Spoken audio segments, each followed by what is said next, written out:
تسليما. اللهم صل على محمد وعلى آل محمد كما صليت على إبراهيم وعلى آل إبراهيم إنك حميد مجيد.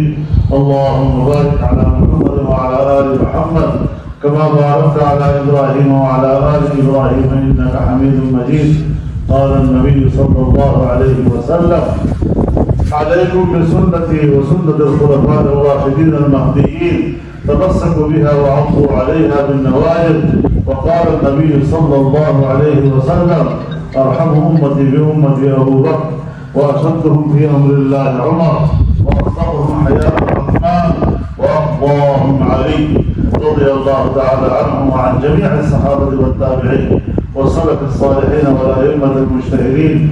الله الله في أصحابي لا تتخذوهم من بعد غرضا، من أحبهم فبحبي أحبهم، ومن أبغضهم فببغضي أبغضهم.